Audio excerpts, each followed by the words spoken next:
Bienvenue, traileuses, trailers, runneuses, runners, dans ce nouvel épisode du 5 km à l'Ultra Trail, podcast qui partage des conseils pour que vous puissiez courir et atteindre vos objectifs personnels dans la course à pied. Sur ce début de semaine, je tenais à remercier les nouveaux arrivants, mes sportifs qui ont décidé de me faire confiance pour les accompagner. Je parle de Bernard, de Gaëtan et de Meriem aussi. Voilà, 3 nouveaux. Il reste encore 2 places pour le mois de mars pour du coaching. Et alors, ce qui est assez, j'allais dire assez rigolo, mais en fait, ils ont à peu près les mêmes caractéristiques. C'est que ils savent comment faire. Alors, ils savent quoi faire, mais ils savent pas comment le faire et ils ont peur de mettre des mauvaises séances. Donc, du coup, ils délèguent et ils font bien. Et pour un moment donné, ils délèguent, on va dire toute la matière grise pour savoir quelle séance faire au bon moment. Parce que, ouais, tu le sais, je le répète souvent, on a beau avoir tous les conseils du monde, il y a un moment où on n'a pas le temps de réfléchir. Il y a un moment où on préfère faire ce qu'on aime à la place de faire ce qu'on devrait faire. Et c'est bien l'avantage de faire appel à quelqu'un d'extérieur qui ne va pas prendre en compte un petit peu ce que tu aimerais faire, mais il va te donner quelque chose, les séances que tu devras faire pour réussir l'objectif, parce que effectivement ils investissent sur eux et sur moi pour atteindre un objectif quel qu'il soit. Alors il y en a où c'est juste se remettre en forme et d'autres où c'est peut-être faire comme Bernard, faire le 42 km du marathon en étant en bonne forme, voilà, au début juillet. Voilà. Donc, merci à eux, en tout cas. Et alors, dans le profil, c'est assez marquant. Si tu me suis depuis un petit moment, tu vois que il faut l'endurance fondamentale. C'est quelque chose qui est essentiel. Et il n'y a pas tant que l'endurance fondamentale qui est essentielle. Il y a aussi la fréquence de tes sorties. Je l'ai déjà dit avant et je continue à le redire parce qu'on a tendance à oublier. On a tendance à oublier parce qu'on ne fait pas attention. Et moi, ça m'arrive aussi, hein. On préfère faire les sorties qu'on aime pour être dans le confort parce qu'il y a un moment où on se sent fort. Du coup, on se dit, allez, je vais faire une sortie longue de 2h30 alors que c'est pas forcément le bon moment. Mais voilà, la tête a décidé, donc on est content, ça se passe bien, voilà, bon, c'est cool. C'est cool, mais c'est pas forcément opportun de le faire à ce moment-là. Et pour en revenir à la fréquence des sorties, je le dis souvent, il vaut mieux faire 4, 5 sorties de 30, 40 minutes en endurance fondamentale que 2 ou 3 sorties trop intensives, trop longues, trop intensif. Euh, Très clairement, si tu fais 3 fois 1 heure dans ta semaine, tu fais 10 km/h parce que tu as décidé de faire 10 km/h, donc c'est déjà 10, il y en a qui font 12 km/h. À côté de ça, ils font d'autres sports, il y en a qui font du renforcement musculaire, donc c'est plutôt pas mal, mais il y en a qui font des sports un petit peu plus, de la boxe par exemple, des sports qui impactent aussi le physique, donc c'est bien le problème d'un côté, quand tu fais tes 3 séances où tu es content parce que tu transpires, tu as donné, tu as fait 10, 12 bornes, c'est cool. C'est cool pour toi, hein, mais parce que le reste, tout le monde s'en fiche en fait, hein, à part toi. euh, Personne sait que tu as fait plus de 30 ou 40 ou 50 km dans la semaine. C'est pas très important. Finalement, qu'est-ce qui est important? C'est d'être performant le jour de ta course et c'est là où on va voir le résultat de l'entraînement. Donc, moi, ce que j'en vois, c'est que j'ai une réflexion enfin, pas une réflexion, si, c'était une réflexion à la fin de sa sortie longue d'aujourd'hui. Voilà, j'ai un de mes coachés qui a fait une sortie longue. Alors, normalement, c'était 1h30 en endurance fondamentale. Bon, il s'est un petit peu lâché. C'était pas prévu autant, enfin, aussi vite.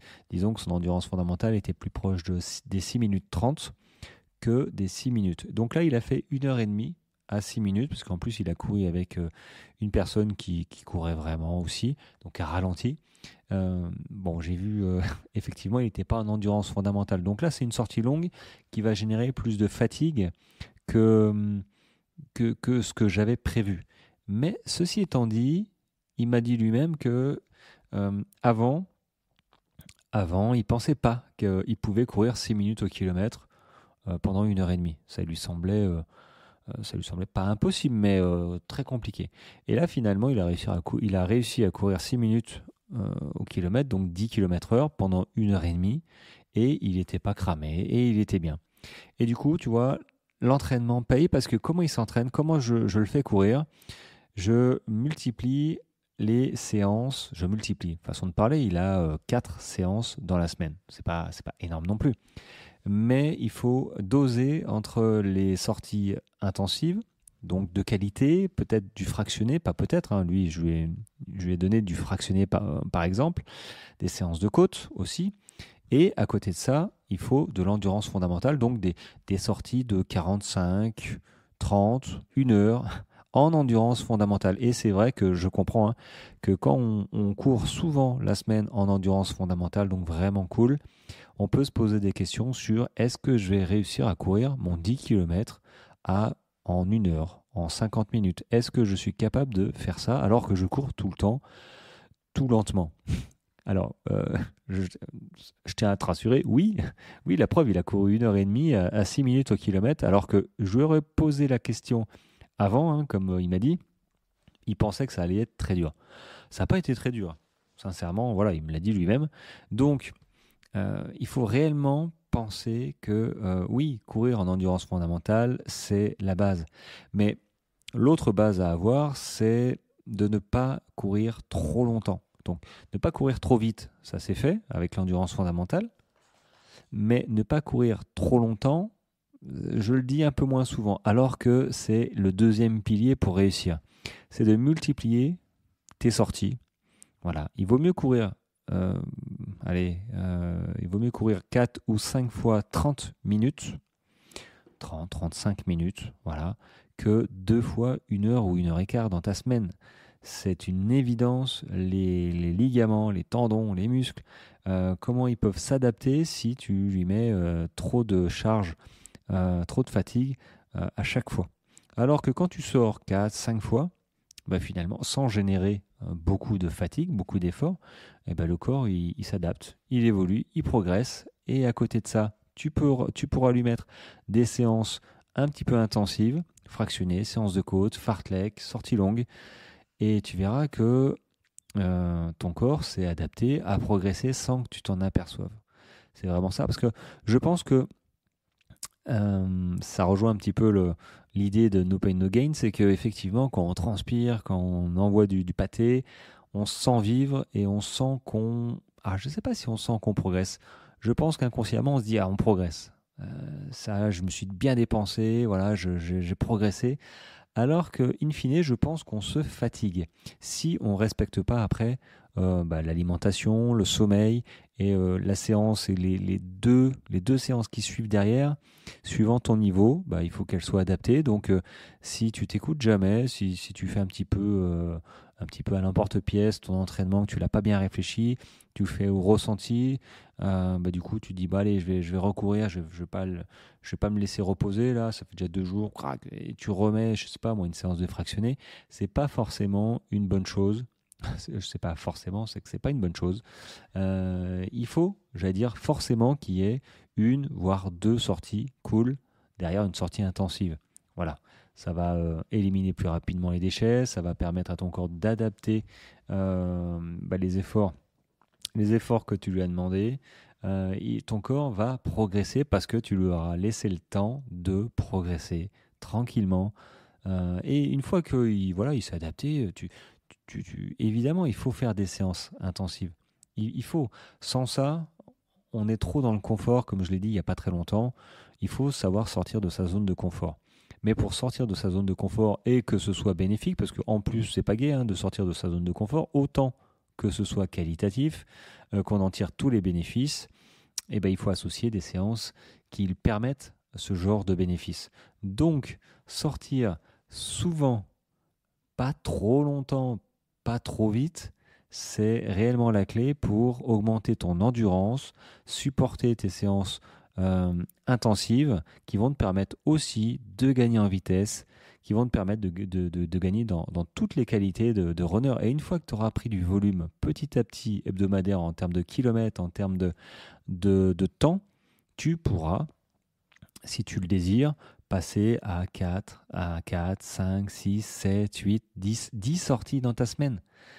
Si tu passes à 10 sorties dans ta semaine, tu vois, tu peux faire 5, 6 sorties cool. Il va te rester 3-4 sorties intensives à mettre dedans. Pourquoi tu peux faire 3-4 sorties intensives? Parce que justement, tu as le volume en endurance fondamentale qui te permet d'assimiler ces 3-4 séances intensives. Si tu n'as que 3-4 sorties dans ta semaine, évidemment, tu ne fais pas 3-4 séances intensives dans ta semaine. Ça risque de pas durer longtemps. Mais bon, voilà, c'est un peu la stratégie à avoir et je conçois que c'est pas forcément évident. Moi, le premier, les cordonniers sont les plus mal chaussés, mais j'essaye de me structurer et de plus en plus parce que là, j'ai des grosses échéances qui arrivent. Donc, je comprends parfaitement et c'est bien le but de mon accompagnement, d'un coaching de qualité. C'est vraiment de permettre aux coachés, notamment à Bernard, à Gaëtan, à Myriam et aux autres, de poser le cerveau tout en étant certain de faire les bonnes séances et aussi de les comprendre parce que évidemment ça ne sert à rien de faire des séances si on ne les comprend pas pour pouvoir continuer à progresser dans le futur, pour reproduire les mêmes séances et comprendre en fait la structure de l'entraînement. Parce que tout le monde sait, enfin tout le monde, non. Si tu m'écoutes depuis un petit moment, je donne beaucoup de conseils, il faut les remettre dans l'ordre, mais c'est vrai que chacun a sa vie, chacun a ses problèmes. C'est pas des problèmes, c'est la vie de tous les jours, voilà. Et on sait pas trop, on se laisse un petit peu déborder par les émotions, on est plus dans la réaction que dans l'action, et du coup, prendre du recul, se poser, c'est ce qu'il faudrait faire en fait, se poser sur une table, sortir une feuille, un crayon, et se dire, ok, bon là j'ai telle échéance, j'ai tant de semaines, j'ai 12 semaines entre maintenant et mon échéance. Ok, sur 12 semaines, j'ai 3 semaines de préparation physique générale, j'ai 3 ou 4 semaines de travail spécifique, j'ai 2 semaines d'affûtage. Ok, alors mon volume horaire, volume kilométrique actuel, c'est, je sais pas, 40 km. Ok, il faut que je le monte petit à petit, que je prévois des semaines de travail, 3 semaines de travail suivies d'une semaine cool pour repartir plus fort, caler 1 ou 2 week-ends choc. Donc là, c'est de la planification. Et c'est vrai que déléguer ce travail, je trouve ça cool. Je trouve ça cool, d'autant plus que c'est mon job, donc je fais de la pub, donc je trouve ça cool. Et c'est vrai que c'est une sécurité, surtout quand on n'a pas vraiment l'habitude. Surtout, c'est pas tant qu'on n'a pas l'habitude, c'est qu'on est pris dans notre job, dans la vie de tous les jours, et faire appel à quelqu'un dont tu payes les services pour justement te préparer, en plus, ça te laisse pas le choix, tu vois. Donc, du coup, ils sont obligés de me rendre des comptes, ils sont obligés de faire les séances, parce que bon, ils me payent pour ça, ce serait dommage de ne pas faire les séances que je leur demande. Donc voilà, ils savent, donc j'allais dire qu'ils se punissent eux-mêmes, mais c'est pas vrai. C'est pas vrai. Ils font appel à moi pour être certains d'arriver à leur objectif. Que ce soit une remise en forme simplement, comme certains et certaines, ou atteindre leur objectif. Bref, voilà, c'était la petite capsule du lundi qui vante les mérites d'un coaching, du mien aussi, mais du coaching en règle générale, et aussi cette notion d'augmenter en fréquence tes séances, non pas de faire une séance... j'allais dire une séance, mais 2 ou 3 séances trop longues, mais qui va surcharger et fatiguer, voilà.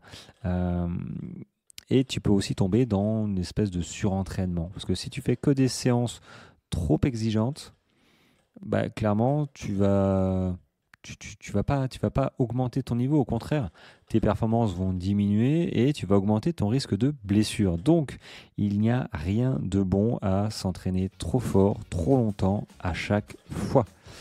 Allez, sur ce, les amis, j'espère que vous êtes en forme aujourd'hui. On se retrouve, pas la semaine prochaine, on se retrouve demain. Voilà, on dirait une émission de radio. Il faudrait que je mette une petite musique derrière sur mon épisode. On se retrouve demain en forme pour te parler parlera de running, je ne sais pas encore, hein, j'innove à chaque jour. Chaque jour me vient une idée. Donc demain, à coup sûr, c'est running, trail, route. Plutôt trail.